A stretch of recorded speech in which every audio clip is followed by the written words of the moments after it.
அஸ்ஸலாமு அலைக்கும் ஃப்ரெண்ட்ஸ், எல்லோரும் எப்படி இருக்கீங்க? இன்றைக்கி வந்து ஒரு ஹெல்த்தியான ரெசிபி தான் பார்க்க போகிறோம். பாலக் பன்னீர் பராட்டா தான் பார்க்க போகிறோம். இது வந்து நீங்கள் பிரேக்ஃபாஸ்ட் இல்லைனா டின்னர் எப்போ வேணாலும் செய்யலாம். இந்த ரெசிபி உங்களுக்கு பிடிச்சிருந்துன்னா என் வீடியோ லைக் பண்ணுங்கள், ஷேர் பண்ணுங்கள், கமெண்ட் பண்ணுங்கள். என் சேனல் சப்ஸ்கிரைப் பண்ணாதவங்களாம் சப்ஸ்கிரைப் பண்ணிக்கோங்க. வாங்க வீடியோக்குள்ளே போகலாம். ஃபஸ்ட்டு வந்து நான் வந்து பாலக்கீரை எடுத்திருக்கேன். இது வந்து நம்ம வந்து சாப் பண்ண வேண்டிய அவசியம் இல்லை, இப்படியே எடுத்துக்கலாம். நாம் இதோட தண்டு மட்டும் நீங்கள் சாப் பண்ணிக்கோங்க. இது கூட நான் வந்து தண்ணி வந்து பாயில் பண்ண வச்சுருக்கேன். அந்த தண்ணியில் இது வந்து பாலக்கீரை வந்து இதில் ஆட் பண்ணிக்கலாம். இது ஒரு கொதி வந்த உடனே நாம் வந்து இந்த தண்ணியிலேருந்து நாம் வந்து ரிமூவ் பண்ணிக்கலாம். இந்த பாலக்கீரை ரிமூவ் பண்ணி அதை ஆற வச்சுக்கோங்க. இப்போ வந்து நான் ஒரு 200 கிராம் பன்னீர் எடுத்திருக்கேன். இது நல்லா வந்து நான் வந்து கிரேட் பண்ணி வச்சுருக்கேன். இது கூடவே நம்ம வந்து ஸ்பைசஸ் ஆட் பண்ணிக்கலாம்.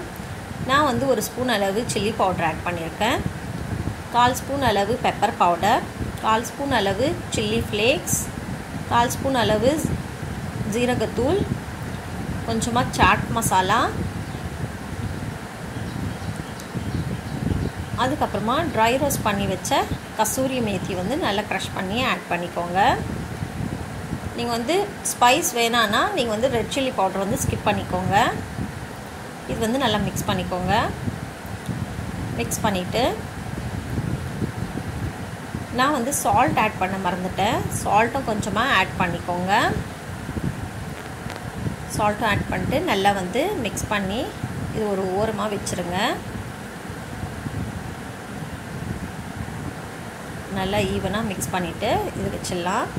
இப்போ வந்து ஒரு மிக்சர் ஜார் எடுத்துக்கலாம். நான் வந்து பிளான்ச் பண்ணி வச்ச பாலக்கீரையை இதில் ஆட் பண்ணிக்கிறேன்.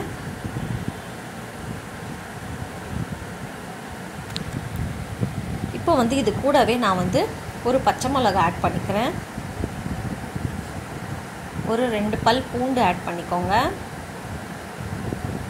ஒரு சின்ன துண்டு இஞ்சி ஆட் பண்ணிக்கோங்க. இது நல்லா வந்து கிரைண்ட் பண்ணிக்கலாம். இப்போ வந்து நான் வந்து கோதுமை மாவு 2 கப் எடுத்துருக்கேன். இது கூட நான் கொஞ்சமாக சால்ட் ஆட் பண்ணிக்கிறேன். சால்ட், அதுக்கப்புறமா ஓமம் வந்து நல்லா வந்து க்ரஷ் பண்ணி அதுவும் ஆட் பண்ணிக்கோங்க.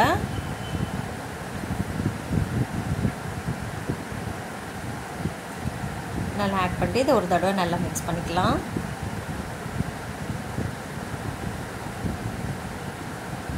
நல்லா மிக்ஸ் பண்ணிவிட்டு இப்போ வந்து நம்ம வந்து அந்த பாலக்கீரையோட பியூரி வந்து இதில் கொஞ்சம் கொஞ்சமாக ஆட் பண்ணிவிட்டு மாவு வந்து கலந்துகிட்டே வாங்க.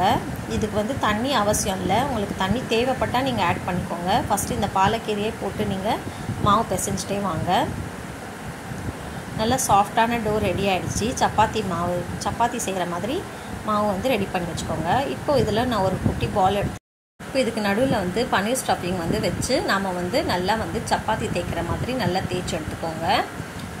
இப்போ வந்து நல்லா ஒரு தவா ஹீட் பண்ணிவிட்டு அதில் இந்த சப்பாத்தி வந்து போட்டு நாம் வந்து நல்லா சுட்டு எடுத்துக்கலாம்.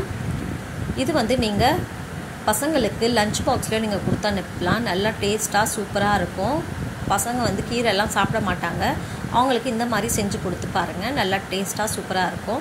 இந்த ரெசிபி உங்களுக்கு பிடிச்சதுன்னா என் வீடியோ லைக் பண்ணுங்கள், ஷேர் பண்ணுங்கள், கமெண்ட் பண்ணுங்கள். என் சேனல் சப்ஸ்கிரைப் பண்ணாதவங்களாம் சப்ஸ்கிரைப் பண்ணிக்கோங்க. தேங்க்யூ.